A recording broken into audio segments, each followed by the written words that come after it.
Hello everyone, welcome back my YouTube channel Anmol কিচেনে তোমাদের সকলকে স্বাগত জানাই। আর আজকে অনেকদিন পর একটা দারুণ রেসিপি নিয়ে চলে আসলাম। আশা করি তোমরা সকলে ভালো আছো, আমিও খুব ভালো আছি। আর প্রায় গরম তো পড়েই গেল, আর এই গরমের দিনে একটু হালকা পালকা খাওয়ার হলেই খুব বেটার হয়। তো ডাল ভাত আচার এর মধ্যে খুবই বেস্ট হয়, তাই সেইটাই ভেবে আজকে আমি তোমাদের সাথে শেয়ার করছি রসুনের আচার। তার আগে একটু বলে রাখি যে এই রসুনের আচার যে আমরা যেটা তৈরি করব সেটা আমরা বছর খানিকের মতন সময় ধরে স্টোর করে রাখবো, তাই সেই প্রক্রিয়াতেই আমরা এখানে এটাকে বানাবো। তো তোমরা কে কে রসুনের আচার খেয়েছো বা কার কার খুব ভালো লাগে রসুনের আচার, প্লিজ আমাকে কমেন্ট করো আমার কমেন্ট সেকশনে গিয়ে। তারপরে দেখো এখানে আমি রসুনের আচারের প্রস্তুতি নিয়ে নিচ্ছি। তো সবার আগে আমি এখানে 1 কেজির মতন আমি এখানে রসুন নিয়েছিলাম। আমার গোটা রসুনকে আমি এখানে কোয়া বের করে তারপর তাকে ভালো করে তার ছিলকাগুলোকে ছুলে এবং 2 থেকে 3 জলে ওয়াশ করে টাওয়াল দিয়ে ভালো করে এটাকে পরিষ্কার করে নিয়েছিলাম। তারপর এটাকে রোদ দেখিয়েছিলাম, একদিনের গোটা রোদ, মানে হচ্ছে একদিন পুরো দিনের রোদটা, তারপরের হাফ ডে রোদ দেখিয়েছিলাম, দেখিয়ে একদম পুরোপুরি শুকিয়ে নিয়েছিলাম। তারপর দেখো এখানে আমি মশলা রেডি করছি। মশলার মধ্যে আমি এখানে নিয়েছি যেটা হলুদ সর্ষে বলা হয়, সেটা হচ্ছে এখানে 2 বড় চামচ হলুদ সর্ষে, 1 চামচের মতো আমি এখানে কালো সর্ষে নিয়েছি, 2 বড় চামচ মৌরি নিয়েছি, 2 বড় চামচ জিরা নিয়েছি, আর 1 বড় চামচ ধনিয়া নিয়েছি, আর হাফ টিস্পুনের মতন আমি এখানে মেথি নিয়েছি। মেথির কোয়ান্টিটিটা একটু কম রাখবো এখানে। আর তারপরে এটাকে দেখো ভালো করে শুকনো আমরা একটা প্যানের মধ্যে নিয়ে ভেজে দেব। মশলাটাকে পাউডার করে বেটে নেওয়ার জন্য, পুরোপুরি ফাইন পাউডার করব না আমি এখানে, একটু বলে না দারদারা, যেটা একটু একটু গোটা গোটা গোটা গোটা থাকবে সেরকমভাবে এটাকে আমাকে বেটে নিতে হবে। কারণ একটু মোটা থাকলে পরে টেস্টটা এবং ফ্লেভারটা খুব ভালো আসবে। তো এখানে সব মশলা আমার রেডি হয়ে গেছে। এখন একটা কড়াই বসিয়ে দিয়েছি এবং তার মধ্যে বেশ কিছু পরিমাণ সর্ষের তেল নিয়ে নিয়েছি। আচার জিনিস না সর্ষের তেলেই খুব ভালো হয়, তো এখানে আমি সর্ষের তেলটাই ইউজ করেছি। তো তেলটা দেখো গরম হয়ে আসছে এবং 1 কোয়া রসুন দিয়ে আমি দেখে নিলাম তেলটা গরম হয়েছে কিনা, এবং আস্তে আস্তে করে এখানে রসুনগুলোকে ফ্রাই করার জন্য আমি দিয়ে দিলাম তেলে। আর এখন অবশ্যই ফ্লেমটা কিন্তু একটু হাই রাখতে হবে, কারণ লোতে রাখা যাবে না, তাহলে রসুনগুলো একদমই নরম হয়ে আসবে। তো নরম করা যাবে না, হালকা হালকা যেন শক্ত হয়ে থাকে, এবং এটাকে একটু গোল্ডেন ব্রাউন হওয়া পর্যন্ত ভেজে বের করে নিতে হবে। তো দেখো এখানে না কিছু কিছু, এটা নতুন রসুন না, তো এর মধ্যে কিছু কিছু যা এর ছিলকেটা থেকে যায়। তো দেখো তেলে দেওয়ার পর না জিনিসটা একটু উপরে হয়ে আসছে, এটা আমরা সরিয়ে নেব, পারলে সরিয়ে নেব, না হলে থাকবে, কিছু অসুবিধা হবে না থাকলে পরে। দেখো এখানে ফ্রাই করা হয়ে গেছে এবং আমি তেল থেকে ছেনে ছেনে এগুলোকে তুলে নিচ্ছি, এবং বাকিবার যেগুলো থাকবে রসুন সেগুলো আমি এই তেলেই ভেজে নেব ভালো করে। তো দেখো বন্ধুরা, এখানে আমি সব রসুনগুলোকে ফ্রাই করে নিয়েছি।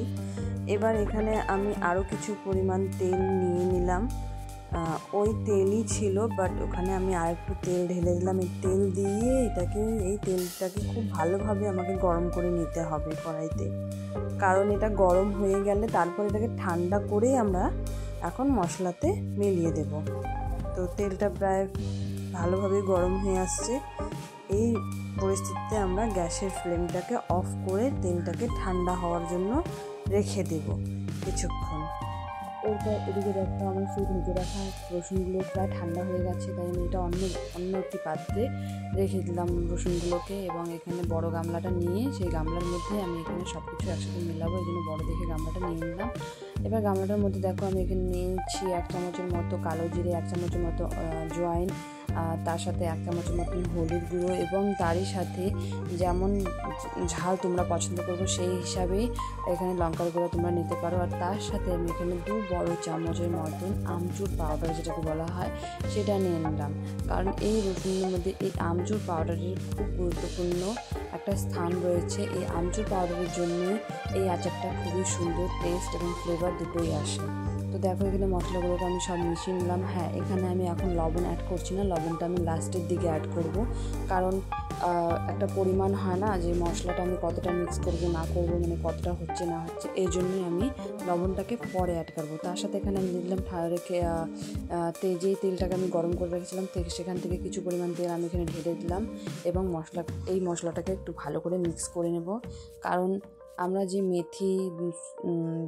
মেথি, মৌরি এগুলো এই মশলাগুলো গুঁড়ো করেছিলাম সেগুলো তো হালকা ভাজা হয়েছিল, কিন্তু এখন যেগুলো নিলাম এগুলো ভাজা হয়নি। আর এই গরম তেলে দেওয়াতে এগুলো একটু মানে কাঁচা ভাবটা চলে যাবে, হলুদের একটা গন্ধ আসে, সেটাও একটা কাঁচা ভাবটা আসে, সেটাও চলে যাবে একটু হালকা হালকা গরম তেলে দিয়ে দিলে। এরপর দেখো এখানে দিয়ে দিচ্ছি আমি সেই বেটে রাখা যে মশলাগুলো রয়েছে। মশলা আমি সব এখানে দিচ্ছি না, আস্তে আস্তে করে আমি এখানে মিক্স করছি, কারণ একবারে দিয়ে দিলে পরে একটু মুশকিল হয়ে যাবে সব জিনিসই মেশানো। এই জন্য আমি এখানে আস্তে আস্তে করে অল্প অল্প পরিমাণে মশলাটাকে অ্যাড করছি। তো দেখো ভালো করে এটাকে মিক্স করতে হবে, কারণ দলা পেকে থাকলে সেটা আবার ভালো হবে না, এই জন্য।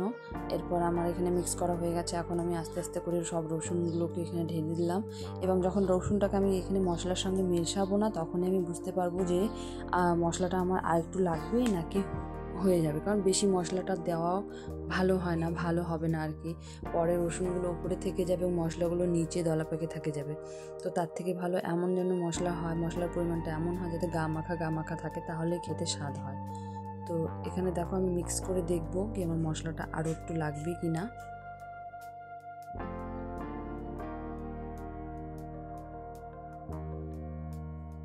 তো বন্ধুরা, এখানে আমার মনে হচ্ছে যে আরেকটু মশলা লাগবে, কম মনে হচ্ছে, তাই এখানে আমি বাকি মশলাটুকু মিশিয়ে দিচ্ছি। আর তারই সাথে এখানে স্বাদ অনুসার লবণটাও দিয়ে দিচ্ছি। যেহেতু আমি আগে লবণটা মিক্স করিনি, তাই এখন পুরোপুরিভাবে দিয়ে দিলাম লবণটা। এবং তার সাথে এখানে আমি যে তেলটুকুনি রেখে দিয়েছিলাম সেই তেলটুকুনি এখানে মিক্স করে দিয়েছি। এটা গরম করে যে ঠান্ডা করা তেলটা ছিল সেই তেলটুকুনিকে এখানে দিয়ে দিলাম।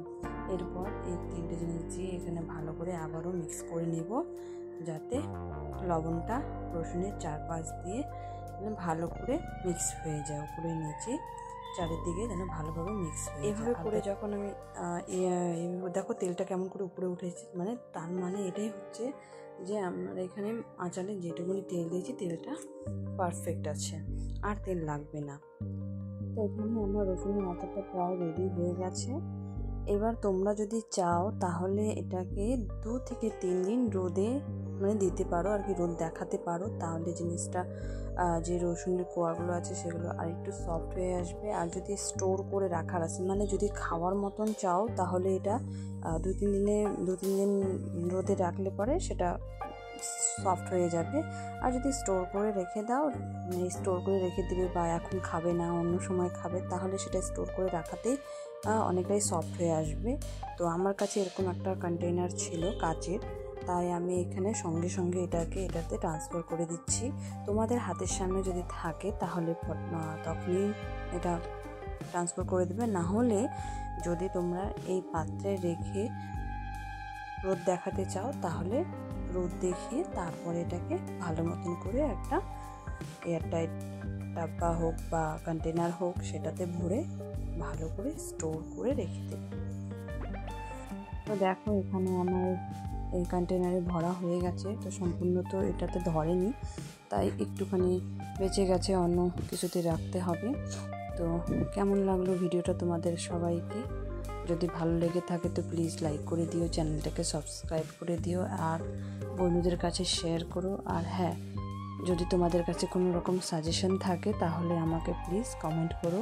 আর দেখো আমি বলেছিলাম না, আমি কিছু লঙ্কা রেখেছিলাম, কাঁচা লঙ্কা লবণ হলুদ মিশিয়ে, সেটাকে আমি এখানে অ্যাড করে দিচ্ছি। তোমরা চাইলে সেটা অ্যাড করতে পারবে, আর না হলে তোমরা স্কিপ করে দিও এটাকে। আমার ভালো লাগে তাই আমি এটাতে উপর দিয়ে একটু অ্যাড করে নিলাম। তো আজকের জন্য এইটুকুই, দেখা হবে আবার নেক্সট ভিডিওতে নতুন রেসিপির সাথে। ততক্ষণের জন্য বাই।